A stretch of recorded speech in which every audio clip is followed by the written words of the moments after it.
Hello, everyone. Joe here. I just want to remind you that podcasting is an art. We can record it anywhere, and you'll hear that in this episode as we go through several different settings to put it all together. Enjoy. Welcome to STEMPunX. Welcome to STEMPunX. STEMPunX is a bi-monthly podcast intended to bring science, technology, engineering, math straight to your ears from our STEMPunX studio. Hang on, we'll take you for a ride that includes a whole lot of fun and a little bit of education on the side. Stay tuned. Nice to be in orbit. Welcome to the STEMPunX podcast. My name is Joe Garoutte, and I'll be your host. Hello, Joe. I'm glad that you're here with me, STEMBot, because we are going to talk about drones, and that's right up your alley. Oh, I love drones. Will you let me fly it? Well, I don't know about that. Are you sure you can be safe? I would never crash another piece of technology. Oh, remember that time with that RC car? I'm not sure. You know, I was thinking... We'll race! Race? Wait a second. I was thinking something more along the lines of getting some aerial shots. You know, getting up and getting some height above some of the scenes that we need to shoot for our STEMPunX videos. Didn't you already shoot some video? Well, yes, we did. We used 3 different drones and shot some test video, but let's not get ahead of ourselves. Let me tell you how we got there. Virtually every time we go out to shoot an episode of STEMPunX, or anything, we find there is a great opportunity to shoot something cool, if we only had a drone with us. Just the other day, we were shooting a promo about the building of a performing arts center right here in Hood River that would sit on the edge of a cliff, offering an amazing view of the Columbia River Gorge. If we only had a drone. In the past, that entailed hiring someone who owns and flies a drone to join us. Now, that can be a challenge. Not only does it involve making the time for everyone to be at the same location at the same time, or rescheduling to do just the drone shots, and deciding if the shot should include talent or just location, it gets to be too much. Plus, there's money involved. A drone with operator is often not cheap. $100 an hour and more. By the time we do a couple of drone shots for a few episodes, we could have purchased our own drone. Which leads us to, should we? By way of answering that question, our producers looked into the advantages of drone ownership.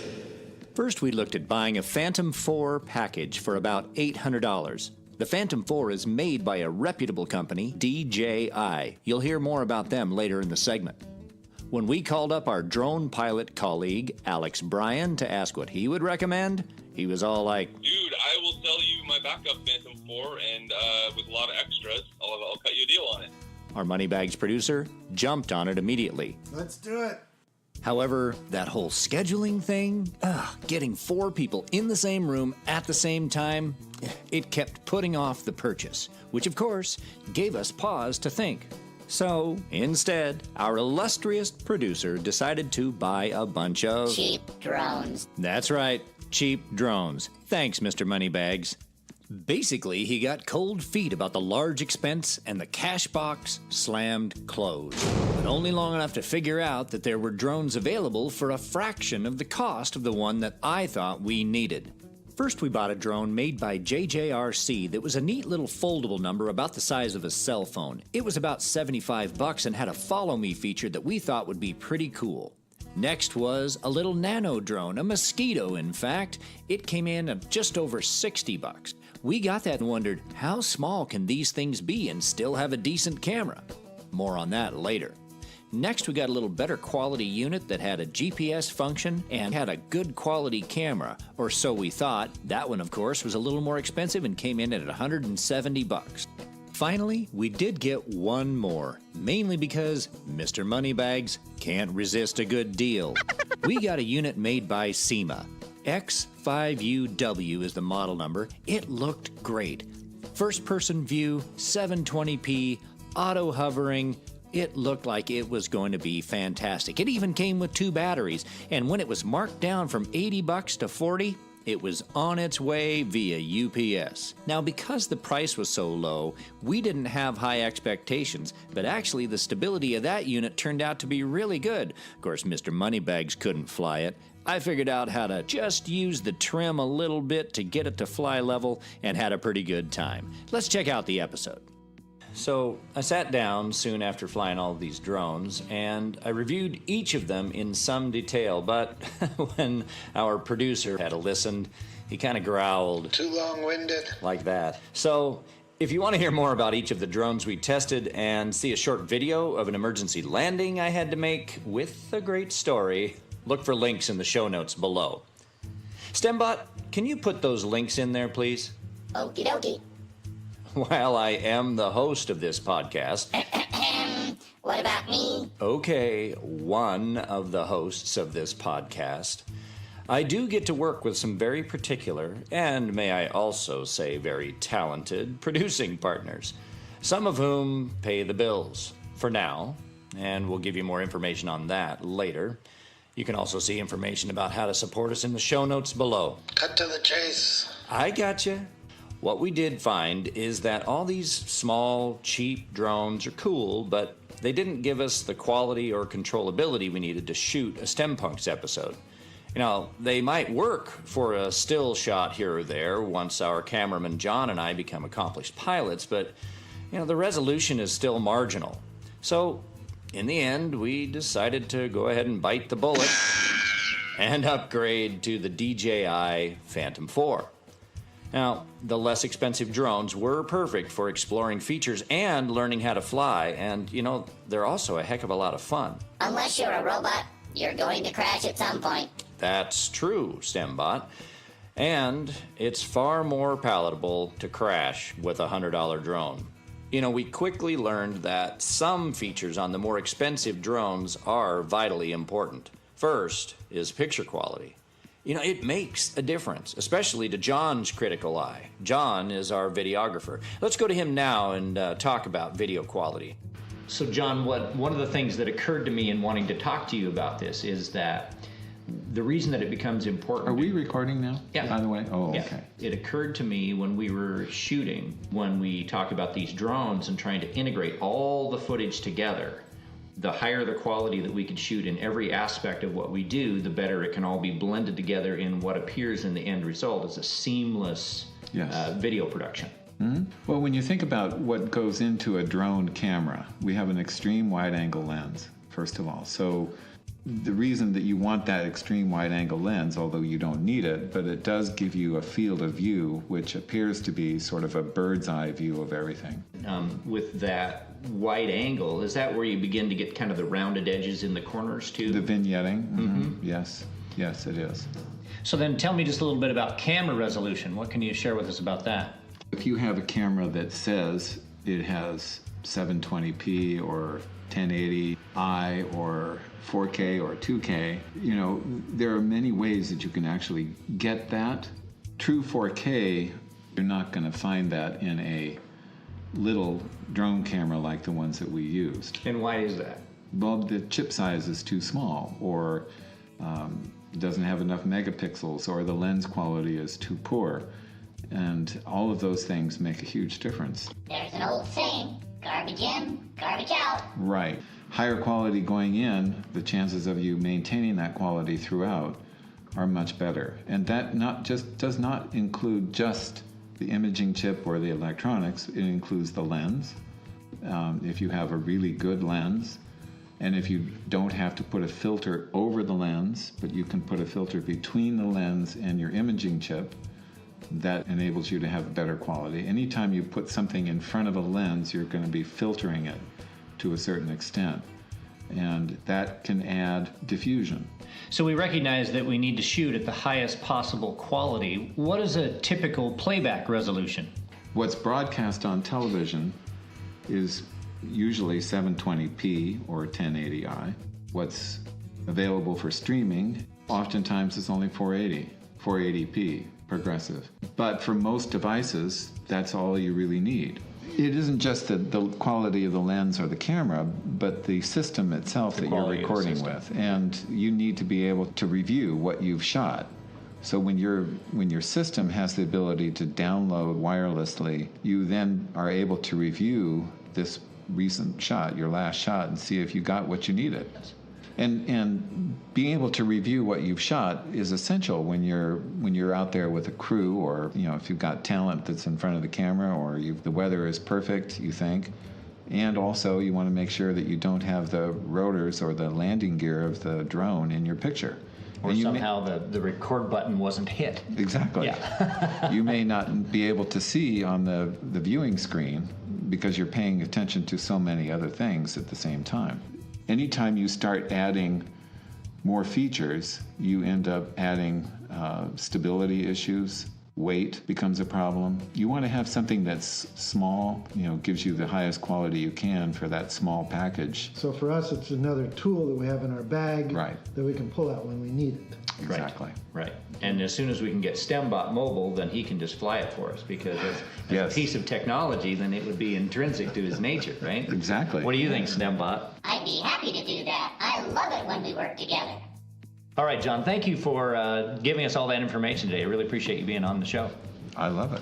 That was John Hardham, our executive producer and videographer.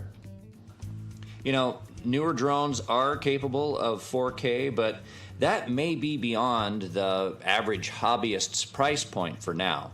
None of these drones we tested did have 4K capability. We're looking forward to that in the Phantom 4. Now, we also know that a good stabilizing gimbal makes a huge difference in picture quality. None of the cheap drones had one of those. They have GPS, object avoidance, which is a good thing, by the way, because sometimes you end up not being able to avoid flying into things, and if the drone can do it for you, that's going to save you some heartache in the end. We also learned that having a stick controller, a regular remote control, is better than having a touchpad on your iPhone or whatever smartphone you use. All these things are important to staying in control, getting the shot you want, and not losing your drone when the battery gets low. Having a GPS function that'll return it if the battery starts to die is a pretty big deal. With object avoidance, it'll even do it without running into a tree on its way home. Let's talk with Alex about the Phantom 4 that we are purchasing from him and about how drone engineering is changing. Connecting your call, Joe. Thanks, STEMBot. Today we have Alex Bryan as our guest. He is a commercial drone pilot here in the Columbia River Gorge. After trying a few of those cheap drones, we've decided that we're going to go ahead and bite the bullet and get a good one.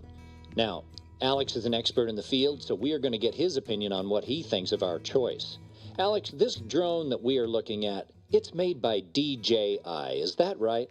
Correct, yeah. DJI, kind of the Apple of the drone industry right now. They have a pretty great, ready-to-go, all bells and whistles drone in different levels of quality and, price point. And drone technology has changed a lot in the last few years, right? Making this more affordable? Even 5 years ago, right, you were going to pay, several $1,000s for something of even the Phantom quality that it is today. It evolved dramatically, and now we're looking at, today there's this wide spectrum of drones from all over the place, from these tiny little micro nano drones to very high quality professional cinematic drones. What I'm excited about is the diversity of it and how many manufacturers there are now, and small drones are going to be just getting better and better quality over the next few years, and there's a lot going into it. Right. So what I'm hearing you say is that 5 years ago, we couldn't get anything close to what we can get now for a lot less money.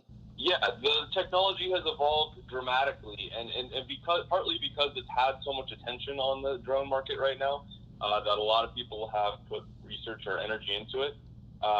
What's really fun to know actually is all the technology is being pulled from various other industries as well. And one of my favorite things to mention is that those little tiny micro drones, the reason that those are actually available right now and evolved so quickly to get those out to market is because the motors were actually designed off of the vibrators coming out of cell phones. So those little vibrating devices in a cell phone were actually, they said, we could make those into motors for a little drone very quickly. Yeah, we were shocked at how low the prices were on some of these drones. But as we discovered, they don't fly or perform at all the same in those price points. A little bit more of an investment will make the ease of flying a lot better. Yeah, we discovered that too in our testing. Even the $179 one had a vast difference over the $59 model. To put it concisely, anything under about $500, it's a drone just to have fun with. You might get some pictures off of it, but it's not any kind of professional level drone. There's actually a couple drones now from the $500 to $1,000 range that you can get decent quality off of. People will look at it and say, that's great footage. But, you know, it's not the professional cinematic quite yet. So when you're talking about, you know, jumping up to the next level, you're talking a few $1,000s, and then that's when people will start to see that it is professional level, and you put that in a movie kind of thing. Right. And, you know, that brings me to something else. You have a license to fly this, don't you? Yes, I'm a licensed drone pilot. I got the official card and everything, and it was quite the process. Well, I can tell you put in the time, Alex, because your shots are excellent. I know that I'm going to recommend that anybody who wants high-quality drone footage needs to go out and hire a good pilot rather than get one of these on their own. But, you know, I think for what they are, they can really offer a lot of fun for the average consumer. It still is very valuable to have a pilot that you're able to say what kind of shot you want and make it happen, you know, in the first few tries versus trying 30 times to get the one shot that you need. I totally agree. All right, Alex. Hey, it was great chatting with you, and we look forward to filming with you again really soon. Definitely. Sounds good. All right, STEMBot, that's enough. Cut off the call. Okie dokie. Boy, I could go on and on. Let's wrap it up. Okay. All I want to say is that small, cheap drones are great for practicing and learning, and they are a lot of fun. I mean, I confess to craving a break in the middle of the day to fly the little mosquito drone around my living room. My fiance's not crazy about it, but, you know, I've learned that if I keep it away from her, she can tolerate it. You know, and that SEMA drone is great for just zooming around the property. It flies so well, and, you know, yeah, sometimes I use the camera, sometimes I don't, but, you know, it really is fun to get out there and fly, and it has a little longer battery life at about 10 minutes, so that's pretty fun, too. Someday soon, the drones like the Mosquito will have great cameras, they'll have more stability, may even have that GPS function to bring them home and object avoidance. I mean, it's definitely got to be the way we're going for the future. Probably sooner than you think. Well, that's kind of scary coming from you, STEMBot. Nevertheless, we did learn that good picture quality is important, and having easy-to-control drones is a must, something that is going to help you through the process. So, that Phantom 4 is going to be perfect for us, at least for now. Check out the show notes below for more information. And now, it's time to sign off. Open the pod bay doors, STEMBot. I'm sorry, Dave. Afraid I can't do that. Huh? Just kidding. Gotcha. The STEMPunX podcast is recorded at STEMPunX Studios in a special padded room in White Salmon, Washington. This episode is brought to you by Mr. Moneybags, because you need to produce enough episodes to get someone to give you money, but you can't produce episodes without the money in the first place. Thanks, Mr. Moneybags. By Coddiwomple Creative. Awesome art doesn't make itself, so let Coddiwomple Creative do it for you. Link in the show notes below. By the way, they're responsible for our fantastic icon for STEMBot. I love it. This show also brought to you by Joe's Raise the Bar and Grill, because the bar is never high enough and Joe is an easy name to remember. I think that's it, STEMBot. Wait a second. Joe, I have a math problem for you. Oh, great. Go ahead. How much does a bag of bones weigh? A bag of bones? I don't know. How much? A skeleton. Oh, I should have known. You can help us pay some of the bills by supporting us on Patreon. Thank you all so much for joining us today on the STEMPunX podcast. Say goodbye, STEMBot. Goodbye, STEMBot.